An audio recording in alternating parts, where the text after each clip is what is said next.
नमस्कार दोस्तों, आप सभी का स्वागत है आपके अपने चैनल जॉब जॉय में। तो दोस्तों, इस वीडियो में हम बात करने वाले हैं एसएससी सीजीएल भर्ती 2025 के बारे में। एसएससी सीजीएल भर्ती 2025 में आपकी टोटल वैकेंसीज कितनी आने की संभावना है और कुछ जोन्स का यहाँ पे आरटीआई रिप्लाई आया है, तो किस डिपार्टमेंट में कितनी वैकेंसीज वहाँ पे हैं, कैटेगरी वाइज हम वैकेंसीज भी देखने वाले हैं। और यहाँ पे सबसे बड़ा सवाल कि क्या सीजीएल 2025 में भी सीजीएल 2024 में जो चीज़ें हुई हैं वो यहाँ पे देखने को मिलेंगी। तो दोस्तों, इस विषय पे भी हम बात करेंगे। तो दोस्तों, संपूर्ण ऑफिशियल अपडेट्स आपको इस वीडियो के माध्यम से मिलने वाली हैं, तो पूरी जानकारी के लिए वीडियो को अंत तक जरूर देखें, वीडियो को बिल्कुल भी स्किप ना करें। और अगर इससे पहले आप हमारे चैनल पर पहली बार विजिट कर रहे हो तो सभी सरकारी भर्तियों की लेटेस्ट और ऑथेंटिक अपडेट्स पाने के लिए हमारे चैनल को जरूर सब्सक्राइब करें, साथ ही बेल आइकन को भी प्रेस कर लें, जिससे कि आने वाली वीडियोज की नोटिफिकेशन आपको समय पर मिलती रहे।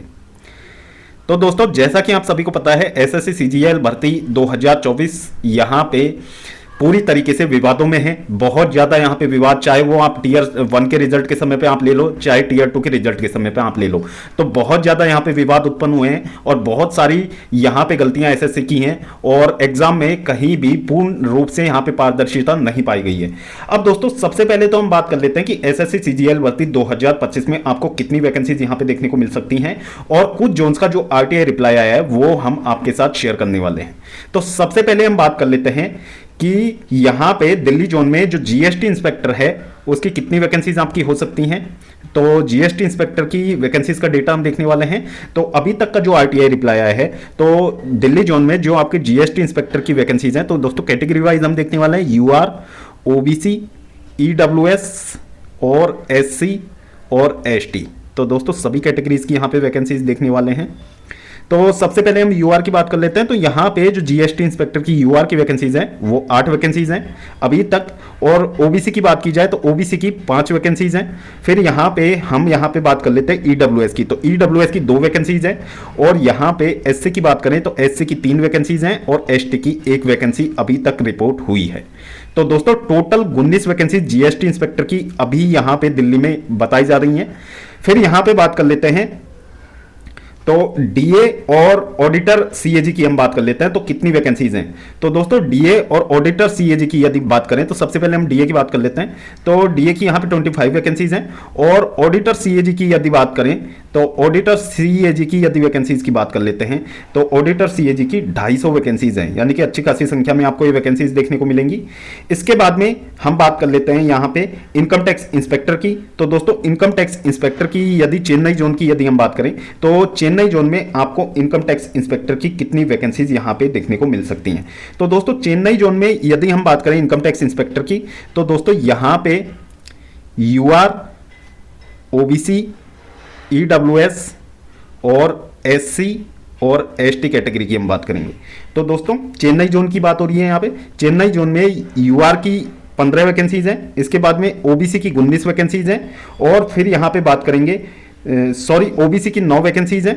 फिर हम यहाँ पे बात करेंगे ईडब्ल्यूएस की 3 वैकेंसीज हैं। फिर यहाँ पे एससी की 5 वैकेंसीज हैं और एसटी की 2 वैकेंसीज हैं। यानी कि चेन्नई जोन में जो आपकी इनकम टैक्स इंस्पेक्टर की टोटल वैकेंसीज होने वाली हैं, तो दोस्तों टोटल मिला के 34 वैकेंसीज आपकी इनकम टैक्स इंस्पेक्टर की चेन्नई जोन में हैं।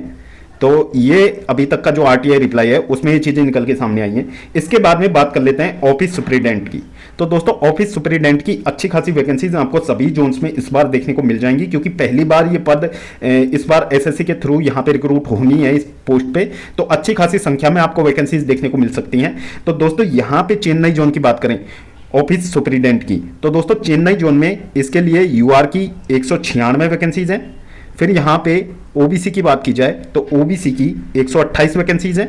फिर बात कर लेते हैं ईडब्ल्यूएस की। तो दोस्तों, ईडब्ल्यूएस की टोटल 47 वैकेंसीज हैं। फिर बात कर लेते हैं एससी की। तो दोस्तों, एससी की यहाँ पे 71 वैकेंसीज हैं। फिर एसटी की बात कर लेते हैं तो एसटी की 35 वैकेंसीज है। ये चेन्नई जोन की बात हो रही है। तो टोटल मिला के यदि चेन्नई जोन में ऑफिस सुपरिटेंडेंट की बात करें तो टोटल 577 वैकेंसीज हैं, यानी कि अच्छी खासी संख्या में आपको चेन्नई जोन में यहाँ पे ऑफिस सुपरिटेंडेंट की वैकेंसीज इस बार देखने को मिलेंगी। फिर बात कर लेते हैं ऑफिस सुपरिटेंडेंट की वैकेंसीज दिल्ली जोन में कितनी है। तो दोस्तों, दिल्ली की हम बात कर रहे हैं तो दिल्ली में आपकी ऑफिस सुपरिटेंडेंट की वैकेंसीज कितनी है, तो ये जो आरटीआई रिप्लाई यहाँ पे मिला है उसके अकॉर्डिंग यदि यूआर की बात करें तो यूआर की 182 वैकेंसीज है दिल्ली में। फिर बात कर लेते हैं ओबीसी की, तो दोस्तों ओबीसी की यहाँ पे 139 वैकेंसीज है। फिर बात कर लेते हैं ईडब्ल्यूएस की, तो दोस्तों ईडब्ल्यूएस की वैकेंसीज की बात करें तो यहाँ पे 58 वैकेंसी ईडब्ल्यूएस की होने वाली हैं। एससी की बात करें तो एससी की 61 वैकेंसीज हैं, और फिर एसटी की बात करें तो एसटी की 27 वैकेंसीज हैं।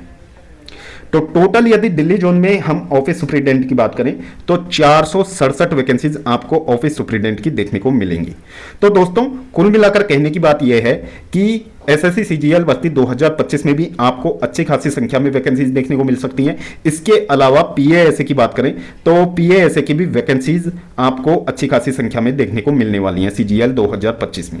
अब दोस्तों वैकेंसीज आने से ही कुछ नहीं होता, यदि एसएससी ने अपनी पारदर्शिता में यहां पे सुधार नहीं किया तो वैकेंसीज भले ही कितनी भी आ जाएं, कट ऑफ उतना ही ज्यादा हाई चला जाएगा, जैसा कि आपको सीजीएल 2024 में चीजें देखने को मिल रही हैं। यदि एसएससी ने सुधार नहीं किया तो चीजें आपको वही देखने को मिलेंगी, क्योंकि ये चीजें लगातार चलती जाएंगी। यदि इन चीजों में यहां पे ही सुधार नहीं किया गया तो ये चीजें लगातार चलती जाएंगी।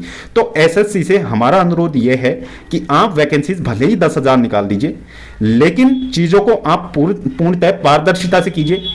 आप पेपर का थोड़ा सा लेवल अपना सुधार कीजिए। मेंस एग्जाम जहां तक हो सके आप एक शिफ्ट में यहां पे कंडक्ट करवाने का प्रयास कीजिए। एक शिफ्ट में मेंस एग्जाम होना चाहिए, जिससे कि ये जो नॉर्मलाइजेशन का लफड़ा है ये पूरी तरीके से खत्म किया जा सके, और इसके अनुसार जो अनफेयर तरीके का नॉर्मलाइजेशन होता है जिससे अनफेयर एडवांटेज कैंडिडेट्स को दिया जाता है उसको यहां पे बंद किया जाए।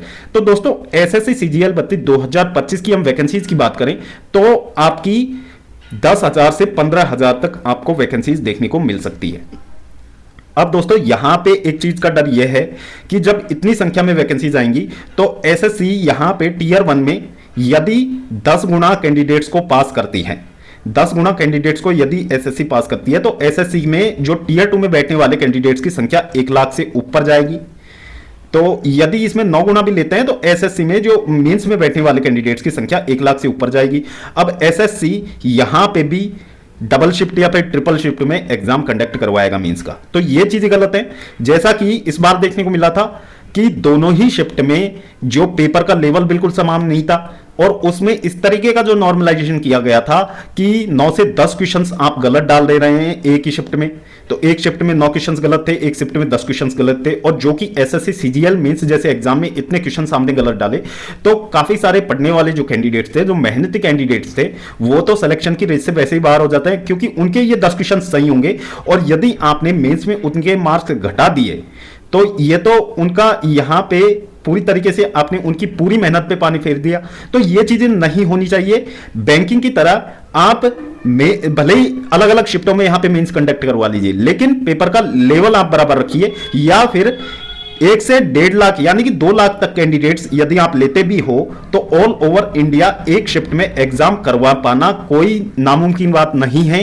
पॉसिबल है ये चीजें, क्योंकि इतने रिसोर्सेज एसएससी के पास हैं कि 2 लाख कैंडिडेट्स का एसएससी एक दिन में एग्जाम इजीली कंडक्ट करवा सकता है।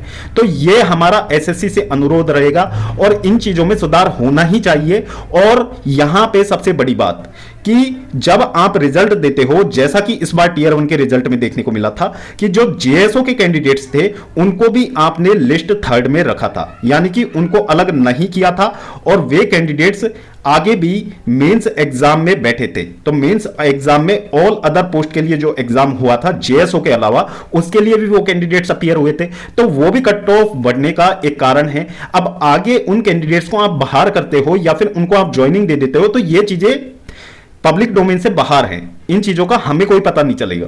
तो ये चीजें आप पहले से ही कीजिए, यानी कि फॉर्म भरवाते समय आप बर्थ सर्टिफिकेट अपलोड करवाइए। सभी कैंडिडेट से बर्थ सर्टिफिकेट यदि आप अपलोड करवा लोगे तो वहां पे सीधा सा उनको अलग करने का एक बहुत ही आसानी हो जाएगी एसएससी के पास। यानी कि यदि उनकी एज 30 साल से ज्यादा है तो वो ऑटोमेटिकली ओनली जेएसओ पोस्ट के लिए शॉर्टलिस्ट रहेंगे, अदरवाइज वो अन्य किसी पोस्ट के लिए शॉर्टलिस्ट नहीं होंगे। तो ये चीजें यहां पे एसएससी को सुधारने की जरूरत है। और बाकी जो नॉर्मलाइजेशन का फंडा है, जो आप मार्क्स मार्क्स रिलीज करते हो वो एसएससी मेंस जो एग्जाम है उसके बाद में सबसे पहले आप आंसर की रिलीज कीजिए, फिर उसके बाद में ज्यादा दिन का समय न लेते हुए 15 से 20 दिन के अंदर अंदर आप कैंडिडेट्स का स्कोर कार्ड जारी कर दीजिए, फिर आप प्रेफरेंस फॉर्म निकालिए।